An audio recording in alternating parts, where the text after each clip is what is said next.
Olá! Quem já bateu o olho numa imagem de proteína, sei lá, tipo a do vírus da gripe, o rinovírus, vê aquela coisa super complexa, né?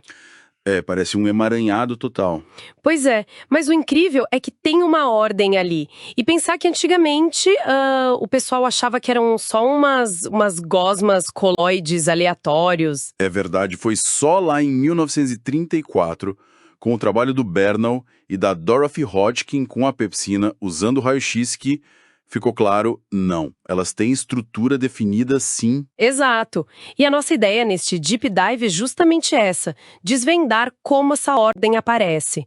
Como é que uma linha de aminoácidos vira essa escultura 3D? Vamos usar um material que a gente separou aqui? Ok, bora lá.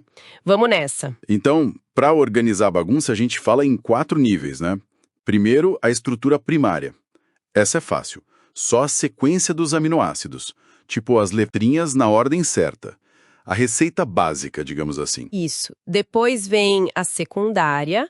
Aí já começam a aparecer uns padrões locais de dobra, mas só do esqueleto da proteína. Certo. Sem se preocupar muito com as partes variáveis ainda. Aí a terciária já é a forma 3D completa de uma cadeia única, considerando tudo, as cadeias laterais e tal. O resultado final do dobramento daquela cadeia específica. E por último, a quaternária, que é quando várias dessas cadeias já dobradas, as subunidades, se juntam num complexo maior. Como peças de Lego se encaixando. Boa analogia. E aí, falando das secundárias, você mencionou que a própria química já começa a limitar as coisas, né? Totalmente. A chave está na ligação peptídica, a que une um aminoácido no outro. Ela tem um caráter parcial de dupla ligação. O que isso significa na prática? Significa que ela é rígida e planar naquele ponto. A cadeia polipeptídica não pode gerar ali. Ela só tem liberdade de rotação em volta de 2 outros eixos por aminoácido. São os famosos ângulos φ e ψ. Ah, então não é qualquer giro que vale. De jeito nenhum. Se girar demais, os átomos começam a se chocar, sabe? O diagrama de Ramachandran mostra justamente isso. Quais combinações de ângulos φ e ψ são permitidas, energeticamente falando, e quais causariam colisões. Entendi. É um mapa do que é possível e do que não é. Exatamente. E desse mapa surgem conformações bem estáveis e comuns. Tipo a famosa alfa-hélice? Essa mesma. Descoberta pelo Linus Pauling. É como uma escada em caracol, quase sempre torcida para a direita. Tem uns 3,6 aminoácidos por volta completa. E o que mantém ela assim, enroladinha? Pontes de hidrogênio. Mas elas se formam dentro da própria hélice, ligando um aminoácido, o N, com outro que está um pouco mais para frente na sequência, o N+4. E as cadeias laterais ficam apontadas para fora. Ah, pra fora, tipo os enfeites numa árvore de Natal espiralada? Isso, para não atrapalhar a estrutura central da hélice. Legal. E a outra estrutura comum é a folha beta, né? Qual a grande diferença? Na folha beta, as cadeias ficam mais esticadas, uma do lado da outra. E as pontes de hidrogênio acontecem entre essas cadeias vizinhas. Ah, então não é dentro da mesma cadeia, mas entre cadeias diferentes ou segmentos diferentes da mesma cadeia. Exato. Elas podem correr no mesmo sentido, paralelas, ou em sentidos opostos, antiparalelas. Isso dá uma aparência meio preguiada, tipo um leque sanfonado.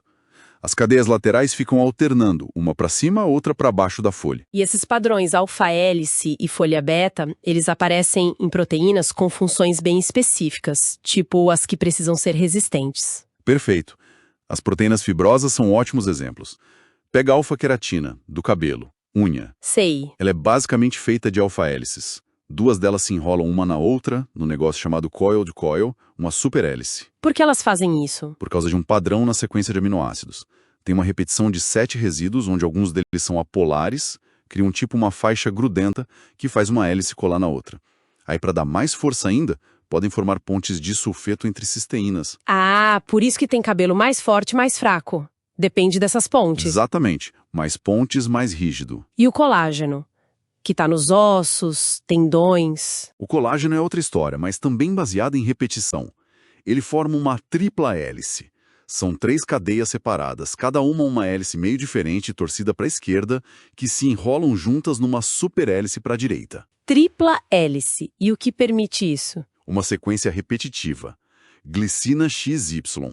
A glicina é o menor aminoácido e é a única que cabe ali no miolinho apertado da tripla hélice. O Y muitas vezes é a hidroxiprolina. Hidroxi... o quê? Hidroxiprolina. É uma prolina modificada. E para fazer essa modificação precisa de vitamina C. Peraí, então a falta de vitamina C, o escorbuto, tem a ver com o colágeno não formar direito? Exatamente. Sem hidroxiprolina, a tripla hélice do colágeno fica instável. Os tecidos perdem a força. Olha a conexão da química com a doença aí. Nossa, que demais. Bom, saindo dessas estruturas mais repetitivas, como é que a cadeia inteira se dobra para dar a forma final, a tal da estrutura terciária? Aí é o inovelamento global.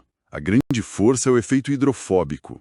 As partes da proteína que não gostam de água, os resíduos apolares, tentam se esconder no interior. Para fugir da água da célula. Isso. E as partes polares ficam na superfície em contato com a água. O resultado é um núcleo bem compacto, denso. Nesse processo, aqueles padrões secundários, alfa-hélice e folhas beta, se combinam em arranjos chamados motivos ou estruturas supersecundárias. E em proteínas muito grandes. Elas podem se organizar em blocos, os domínios. São partes da cadeia que se dobram meio que independentemente e muitas vezes têm uma função específica, tipo se ligar a alguma molécula. E como é que a gente sabe qual é essa forma 3D toda? Como os cientistas descobrem isso? As duas técnicas principais são a cristalografia de raio-x, que exige que a proteína forme um cristal. Difícil, imagino. Estrutura.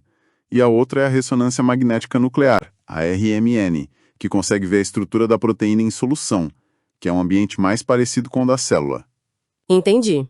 E uma coisa muito interessante que esses estudos revelam é que a estrutura 3D, o formato geral, é muito mais conservada na evolução do que a sequência de aminoácidos em si.